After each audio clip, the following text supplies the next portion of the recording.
Tým Trnavského sa vydal na team building a tak ako každý rok aj teraz sme sa rozhodli objavovať krásy iných kútov Slovenska. Z Trnavy sme preto zavítali do Zázrivej, do Sirexu, kde nás tradičnou výrobou syrov previedla Janka, ktorá sa tomuto remeslu venuje od malička. Tak ideme aj od klagania, od začiatku všetko, bo ja som si aj klagania na vás prichystala, všetko. My tu narobíme väčšinou mliečko, spracúvame, čo máme kravičky džerzejky oproti na salaši. Bačovci nám podoja kravičky, dovezú mliečko. My si z neho zoberieme smotanu. Smotana je vlastne tuk z toho mlieka, ktoré nám vystúpi na vrch mliečka, to pozberáme. Tu nám máme hotovú už masielko. Z tej smotanky robíme masielko. Tu je maslo hotové.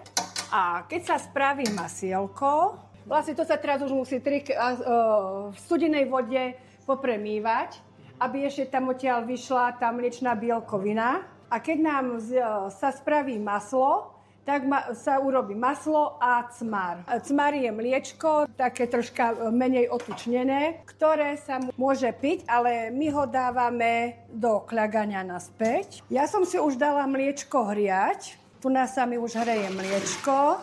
To mliečko sa zohreje približne na 32 stupňov. Musí sa zavše premiešať, aby nám to mliečko sa rovnomerne hrialo. No a vlastne, keď sa nám to mliečko zohreje, tam sa už dá len syridlo a troška srvátky. Srvátka je žltkastá, taká zelenkastá tekutina, ktorá nám vznikne po rozmiešaní syrčeka. A čo robí to syridlo vlastne? Syridlo zráža to mliečko. Takže sa dostane do takej pevnej podoby, áno? To bude niečo také, ako je detská krupica, len akurát, že to není sladké. Táto srvátka sa dáva vtedy, keď my ideme robiť niče zo syra. Keby sme robili hrudku, ovčiu alebo koziu, tak my vtedy nedávame tú srvátku, lebo tá srvátka podporuje kysnutie syra. Takže vtedy sa nedáva. My keď ideme robiť niče, tak my si dáme tú srvátku, aby nám rýchlejšie ten syrček vykysol. A vlastne takú hodinku, zasa to záleží aj koľko je toho mliečka, tak si ho necháme takto v teplúčku sa zrážať. Potom vlastne sa rozmieša a už nám vznikne srvátka a syr. Srvátka sa zlieva, tá sa môže dávať odvárať a ona ako syr nám usadne sa na dno nádoby. Tú srvátku my zlejeme a dáva sa odvárať a ako sa ona odvára, tam sa vyzráža mliečna bielkovina. To sú vlastne také hrudky syra, ktorá sa nám neusadila ku ostatnému syru. Keď je uvarená, nám praskne, my ju pozberáme, len ju musíme prelievať, lebo to sú hrudky syra. Keď je už hladká, vlastne to je tá žinčica ovčia, kozia, kravská, podľa toho už, aké sme mali mliečko. No, my na ťahanie ničí potrebujeme syrček kyslastý. Takže ja si tej srvátky nechám toľko, aby mi zakrývala ten syr. V priebehu dňa si ten syrček sledujeme, kedy sa dá už potom ťahať. My keď ho vyberieme z tej nádoby, on je takýto tuhý. My keby sme si takýto tuhý syr zaliali horúcou vodou, on sa nám len ohreje, ale dnuka by bol studený. Tak my si ho musíme nastrúhať na takéto rezančeky. Teraz ho zalejeme horúcou vodou. Zasa tá voda má približne od tých 90 do 95 stupňov. Tak, chvíľočku si ho ja nechám. Nech sa mi prehrieva. No a on tým, že je kyslastý, on sa mi bude spájať. Keby som mala sladký syr, on sa mi v tej horúcej vode nespojí. Ale zasa, keby bol veľmi kyslý, tak on sa mi rozíde. Tak my si ho musíme preto sledovať. No a už teraz, ako sa mi ten syrček ohrial, pekne si ho my vypracujeme úplne na hladučké cesto. Máme s ňou takú horúcu plastelínu. A už buď si robíme formičky, pareničky, nite, korbáčiky. Keď sa robia formičky, tam je dobre, keď je ten syrček menej kyslý. Lebo tam potrebujeme, aby pekne vyšiel tvar aj vzor tej formy. Ja by som sa možno chcela opýtať, lebo vy si dávate ruky do tej vrelej, horúcej, takmer vrelej vody, tak vy to už necítite? Ale zavše cítim, preto zavše si tak tichučko nenápadne dám aj do studenej vody, aby sa mi troška schladili. Tak to je už za toľké roky si už človek zvykne na všetko. Tak, keď už máme takto pekne syrček vypracovaný a vlastne ide teraz ten syrček z horúcej vody do studenej. Ja si spravím tenký konček a z toho končeka budem poťahovať niť a púšťa do studenej vody. A už hrúbka sa robí podľa toho, čo ideme. Keď ideme pliesť, tak sa robia úplne tenučké vojky, lebo sa spletajú po 3. Také stredné robíme na vojky a ešte hrubšie sa robia na uzlíčky, lebo tam sa každý jeden uzlíček uväzuje a odrezáva. Môže sa, alebo stáva sa, že sa vám tá hmota aj pretrhne v polke, ako to ťaháte?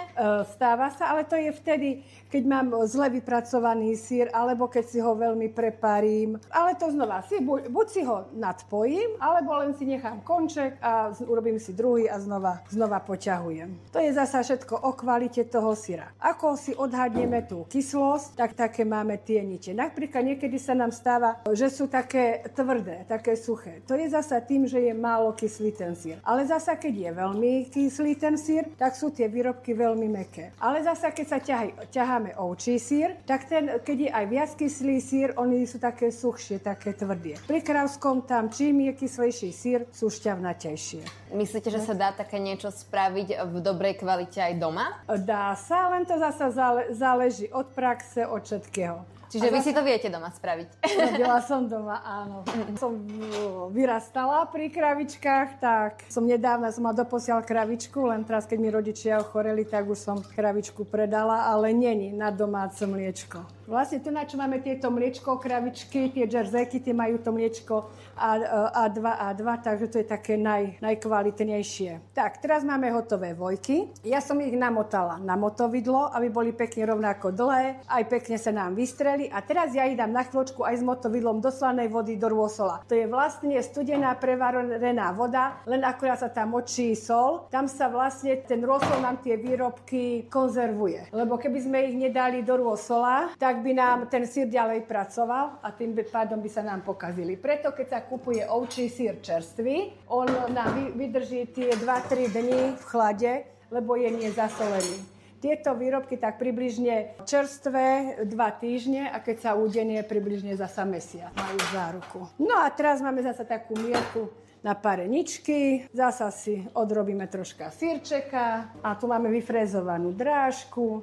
Do nej pekne naťahneme syrček a znova dáme schladiť. Je možno aj nejaké také pravidlo, že kedy sú tie syry najlepšie? Možno, že hneď po výrobe? Hneď taký najčerstvejší, veď aj ochutnáte. Keď sa vyberie z toho rôsola, máme veľa zákazníkov, ktorí chcú také akurát vybraté z rôsola s tou, oni sú také šťavnaté, také, im ide o tú vodičku.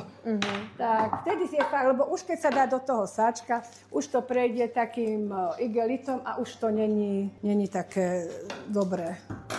Čiže ak chceme dobrý syr, tak prísť hneď a hneď z výroby si sem. Hneď zobrať, presne tak a ochutnať. A tie, ktoré tu máte možno, že vyložené, ako dlho tu stoja? Každý deň sa tovar vozí, tieto my si vždy robíme čerstvé. Večer sa dajú zaúdiť, keď sa nepredajú a zasa ráno prídeme, zasa sa robia čerstvé nite. Ešte by ma zaujímalo, že ako dlho to robíte? No, to si ani nepamätám, ja som taká stará. Dlho od... Skrátka, no, moji starí rodičia mali kravy, moji rodičia mali kravy. Od decka skrátka, ako si raz pamätám, najskôr som kravy pásla. Potom zasa bolo treba, už keď som bola vača, pomáhať na poli, tak sestra zasa kravy pásla, ja som pomáhala na poli a potom už postupne som sa naučila najskôr pliesť, potom kravu dojiť, syr a vždy som povedala, ja to nikdy robiť nebudem a skončila som tu.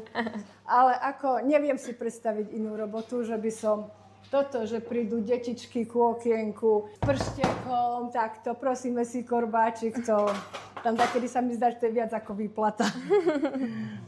No a teraz si hotové vojky rozrežeme. Tu nás tak, my ich tieto nechávame tak približne 3-4 minútky. Lebo zás, čo máme firmu z firmy, lebo je už toto ťahanie je aj strojová výroba, tak čo máme firmu, tam zasa robia slanšie. Tak, aby si mohli zákazníci vybrať. My robíme také fakt, že maličko slané. Teraz ich vyberieme, no a buď ich necháme ako vojky, alebo ich spletáme zasa do korbáčika. Spletajú sa väčšinou po 3. Pletenie je ešte stále ručná výroba. Čiže keď vidíme aj v obchodoch takéto pletené, tak to vždy prechádza rukami. Áno, pletené to všetko sa zatiaľ raz v tých rukách, keď sa pletie, je to iné. Ešte niečo, idete sa opýtať, lebo už idete vyrobiť. Už pôjdeme my to všetko ručne. Áno, vy idete si pekne teraz vyskúšať, či vám to pôjde. To si máme chytiť. A teraz čo máme s tým robiť? Chytiť? Pekne do ruky. A teraz si naťahujte. Ale keď si budete do studenej vody si len, nemáte vy ručičky naučené na horúcu vodu, celý ten sírček si vezmete do studenej a celý si ho musíte naraz vypracovať, tak? A naťahovať. A znova dať. Ten sírček nám nesmie vychladnúť, lebo keď vychladí, znova by sme si ho museli nastrúhať a znova pracovať. To je akože v pohode, to robíte?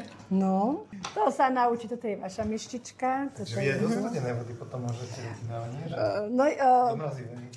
akože mi je zima, to vám poviem už teraz, ja som teplomilný kvítok, ale pekne si takto šúkajte. Aha. Ja mám taký ten sír trošku deformovaný. Nechajte si ho všetci v tej teplej vodičke a ja prídem ku každému. Dobre. Lebo sa vám bude trhať a tak drapkať, keď je studený. No a teraz si vlastne budete pliesť. Vy máte také hrubé, tak si vezmite po jednom. Ja som zobrala asi 3. Čiže ak máme tenké, tak aj po 3 môžeme? Áno, keď sú hrubé, tak keď máte hrubý, tak po jednom. A pekne uťahovať aj s dole korbáčikom. Potom sa vezme jedna vojka, otočí sa. No ako včeličky. Presne tak, ako v Čeličke sme pracovali a svoje ručne vyrobené syry sme si odniesli aj domov. No a to je z dnešného podcastu všetko. Pozdravuje Alexandra Štofírová a my sa počujeme opäť z ďalšieho zaujímavého miesta alebo každý deň z vysielania Trnavského rádia. Trnavské